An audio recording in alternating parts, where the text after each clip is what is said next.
Yeah ఏంటి JP గారిని తెలుగుదేశం పార్టీయో లేకపోతే కొంతమంది ఇన్ఫ్లుయెన్స్ చేసి మాట్లాడిచ్చారు అనేది వైఎస్ఆర్ కాంగ్రెస్ పార్టీ వైపు నుంచి వస్తున్న ఒక పర్సెప్షన్. ప్లస్ జయప్రకాష్ నారాయణ గారు మాటలని పొలిటికల్ విమర్శలుగానే వైఎస్ఆర్ కాంగ్రెస్ పార్టీ తీసుకుంటోంది. ఏంటి మీరున్నారా ఆయన వెనక, ఆయన మాటల వెనక? ఇప్పుడు ప్యానెల్లో ఉన్న మీకు మొదటగా, తర్వాత మేడం గారికి, మిత్రుడు వెంకటరెడ్డి కూడా నమస్కారం. మనం ప్రధానంగా ఈ వైసీపీ వాళ్ళకి, వైసీపీ పార్టీలో ఉన్న వాళ్ళందరికీ కూడా నాలుక మడత పెట్టడం, నాలుగు నెట్టుబడితే సందర్భాల్లో ఏ రకంగా మాట్లాడాలనుకుంటే ఆ రకంగా మాట్లాడటం చాలా అలవాటు. మనం వాళ్ళు నోరేసుకొని మాట్లాడేస్తే వాళ్ళు చెప్పింది నిజమని నమ్మాలని చెప్పి, నమ్మించాలని చెప్పి ట్రై చేయటం అన్నది వాళ్ళకి అలవాటు. అది అన్ని సందర్భాల్లో 2019 ఎలక్షన్స్ లో సాధ్యమైనట్టు ఇప్పుడు కూడా సాధ్యమైపోతుంది అనుకుని భ్రమలో ఉన్నారు.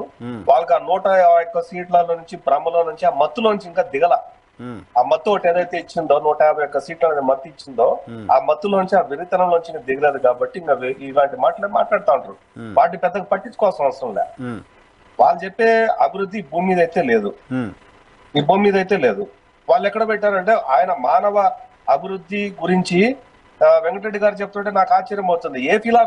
ఏ ప్రపంచంలో, ఏ దేశంలో ఈ ఫిలాసఫీ ఉందో, ఏ ఆర్థిక రంగంలో ఈ ఫిలాసఫీ ఉందో నాకైతే తెలియదు. ఎవరు అరిస్టాటిల్ అంటే చంద్రగుప్తుడు కూడా చెప్పాల ఈ ఫిలాసఫీ.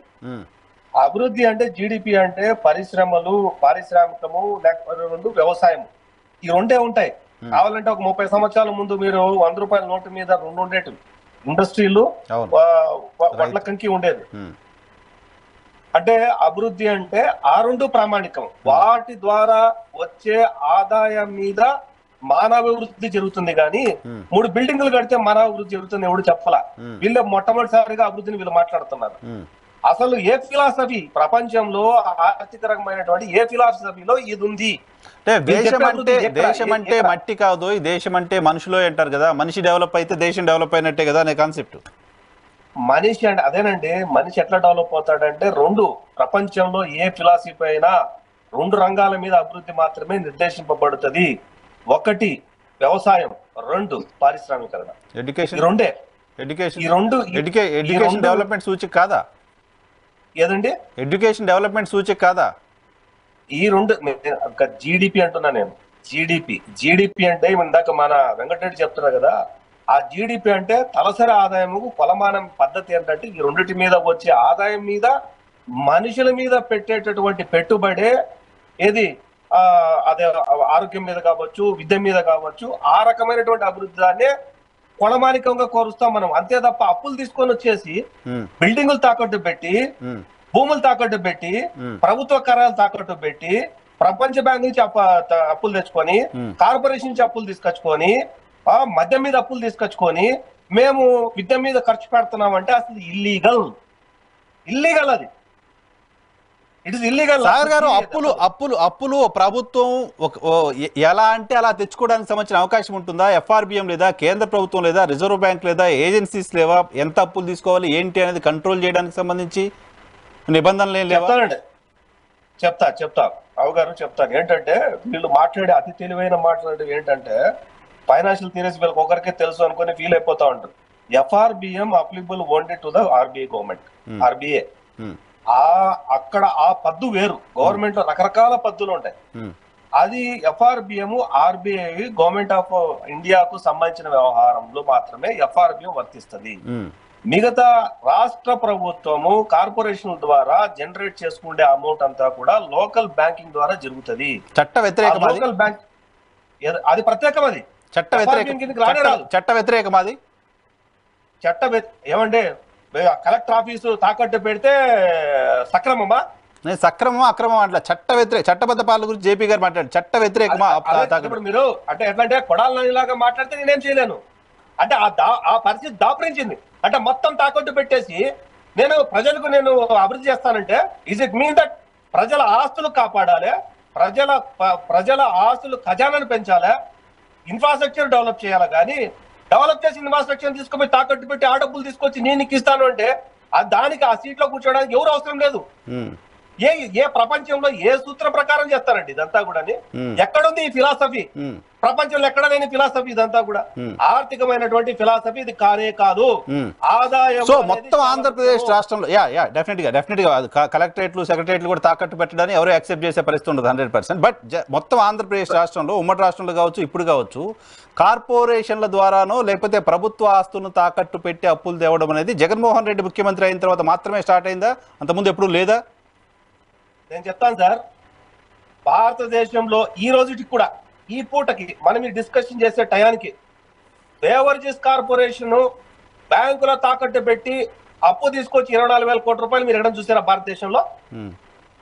చెప్పండి, మీరు చెప్పండి. 24,000 కోట్ల రూపాయలు అప్పు శాంక్షన్ బేవరేజ్ ఏది తీసుకుంది 8,000 కోట్లు, తీసుకుంది 8,000 కోట్లు. 30 సంవత్సరాల వరకు అప్పు తీరాలండి. అంటే జగన్మోహన్ రెడ్డి గారు చెప్పిన దశల వారీగా నేను మద్యపానం చేస్తానన్న మనిషి వచ్చే నెక్స్ట్ 30 ఏళ్ల వరకు ఈ అప్పు కట్టే పరిస్థితి, రాష్ట్రం మీద దౌర్భాగ్య పరిస్థితి ఎవరు తీసుకొచ్చారు సార్? చెప్పండి. అంటే దశల వారీగా నువ్వు మద్యం దుకాణాలు పెంచుతున్నావా? దశల వారీగా చేస్తున్నారా? Right, valid point. ఒక్క నిమిషం Sagar, valid point. Sir Venkatareddy గారు కరెక్టే కదా. సరే, మీరు మిగతా కార్పొరేషన్లో అప్పులన్నీ పక్కన పెడతాం, మీరు అసలు మద్యాన్ని నిషేధిస్తానని చెప్పి మద్యం ఆదాయం చూపించి అప్పులు తీసుకురావడం ఏంటి? ఇంకో 30 సంవత్సరాలకి ఈఎంఐలు పెట్టుకోవడం ఏంటి దానికి? ఒకటి నేను చెప్తాను సార్. ఇప్పుడు బేవరేజ్ కార్పొరేషన్ 24,000 కోట్లు తెచ్చారు అనేది పెద్ద బూతు.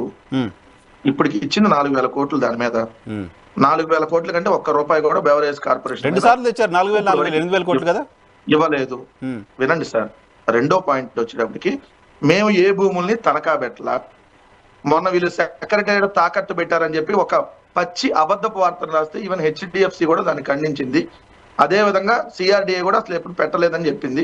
క్లియర్ గా వాళ్ళకి ఇచ్చినా కూడా మళ్ళీ అదే పదే మద్యం నిషేధిస్తానని చెప్పిన మీరు మద్యం పైన అప్పులు తేవడం ఏంటి? సార్, నేను ఒక మాట మీరు అన్నదానికి నేను ఎక్స్ప్లెయిన్ చేస్తాను. మేము మద్యాన్ని దశల వారీగా నిషేధిస్తాను. పాయింట్ నెంబర్ 1, మేము దశల వారి నిషేధిస్తాను, ఒక రోజులో నిషేధిస్తాను అలా లేదు. మేము ఇప్పుడు దశల వారి నిషేధంలో ఉన్నాం కదా, మరి వాళ్ళు పూర్తి స్థాయి నిషేధం చేయమంటే, ఎందుకంటే మద్యం ఆరోగ్యానికి హానికరం కదా. మద్యం ఆరోగ్యానికి హానికరం కదా, తాగొద్దని చెప్పి తెలుగుదేశం వాళ్ళని జనసేన చెప్పమనండి. మేము అధికారంలోకి వస్తే చీప్ లిక్కర్ చీప్ గా ఇస్తామని ఒకళ్ళు ఎవరు పార్ట్నర్ బీజేపీ సాయంత్రం తమ్ముళ్ళు, అదిగో మా తమ్ముడు బాటిల్ తీసుకొచ్చాడు చూడండి, అది వేరు సార్. వాళ్ళు చేయలేదు మీరు చెప్పారు, మీ మాట నమ్మి ఓట్లేశారు కదా. మీరు 10 ఏళ్ళు మద్యం ఆదాయాన్ని చూపించి 10 ఏళ్ళు 20 ఏళ్ళు మద్యం ఆదాయాన్ని చూపించి అప్పులు తేవడం అని ఎలా సమర్థించుకుంటారు? వైఎన్ఆర్ గారు, మీరు ఒక పాయింట్ తీసుకొని దాన్ని అడుగుతున్నారు. చేయనప్పుడు ఒకటి దాన్ని తీసుకొని మీరు దశల వారి అనే దాంట్లో ఇంకెందుకు పూర్తి స్థాయి చేయలేదని మీరు ఒకటి పట్టుకొని అడుగుతున్నారు. మాకు క్లియర్ గా ప్రజల దగ్గర ఉంది. మేము మద్యపానానికి సంబంధించిన అంశం, లేదంటే మేము ఇచ్చిన మేనిఫెస్టో అంశం ప్రతి గడపలో ఉంది. మా ద్వారా మంచి జరిగితేనే ఓటేయమన్నా. ఇది పాయింట్. మీరు మంచి చేస్తే ఓటేస్తారు, లేకపోతే నా పాయింట్ అది కాదు. పాయింట్ ఏంటంటే 5 సంవత్సరాల్లో చేస్తున్నారు, చేయకపోతే 5 సంవత్సరాలు జనాలు ఓట్లేసి తెలుస్తారు. కానీ 10 సంవత్సరాల్లో మాకు ఆదాయం ఇంత వస్తుంది అని చెప్పి ఎట్లా అప్పులు చేస్తారు? ఇప్పుడు రేపొద్దున ప్రభుత్వం వస్తే దాన్ని రద్దు చేస్తుందేమో, మద్యపానం లేకుండా చేస్తుందేమో. 30 ఏళ్ళ పాటు దానికి ఈఎంఐ పెట్టామని ఎవరు చెప్పారు? 10 ఏళ్ల ఆదాయాన్ని చూపించి కదా కార్పొరేషన్ లోన్ తెచ్చింది. సార్, మేము ఎన్ని సంవత్సరాలు అప్పు తెచ్చామని దాని మీద వాళ్ళ దగ్గర ఎవిడెన్స్ చూపించండి, డాక్యుమెంట్ చూపించండి. వాళ్ళు 24,000 కోట్లు తప్పు అన్నారు, తెచ్చామని చూపించామన్నారు కదా. దానికి అదే ముందు తప్పుదో శాంక్షన్ అయింది 20,000 కోట్లు, 2 విడతలుగా తెచ్చారని. పలానా బెవరేజ్ కార్పొరేషన్ మీద ఇదిగో ఇన్ని సంవత్సరాలు ఈఎంఐ పెట్టి, ఇదిగో ఇంత తప్పు తెచ్చారు, నెల నెల ఇంత కట్టాలి, ఇంత ఈఎంఐ కట్టాలి చూపించమని. ఎందుకు వరకు తప్పుడు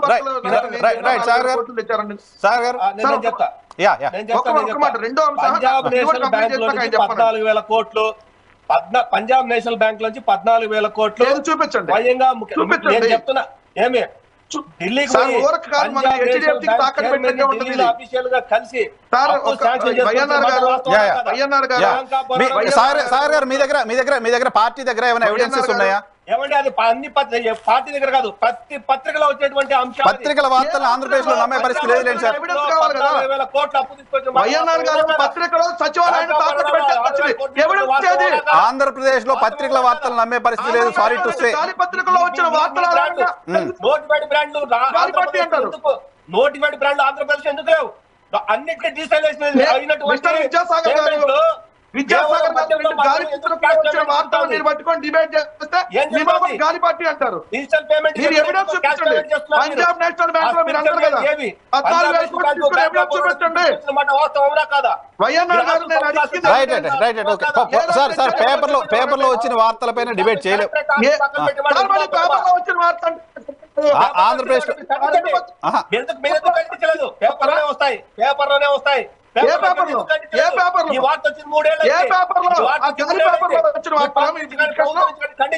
గాలి పేపర్ లో వచ్చిన వార్త మీ గాలి పార్టీ వాళ్ళు మాట్లాడతారు ఏమంటారు? గాలి గాలి ఏమంటారు?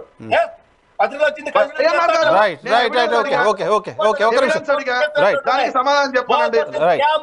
ఎవిడెన్స్ అడిగే సమాధానం చెప్పండి. ఇందాక ఆయన మానవ అభివృద్ధి గురించి అసహ్యంగా మాట్లాడారు సార్.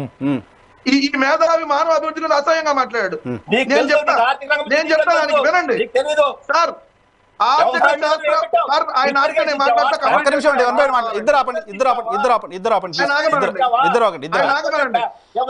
ఇన్సూరెన్స్ ఇచ్చావా? సాగర్ గారు వెంకటరెడ్డి గారు ఒక్క నిమిషం. రజనీ గారు డబ్బులు ఇచ్చావా నువ్వు అసలు? రైట్ అండి రైతులకి రైట్ కాదు ఆర్గ్యూ చేసుకుంటూ ఉపయోగం మాట్లాడదాం. వన్ బై వన్ మాట్లాడదాం ప్లీజ్.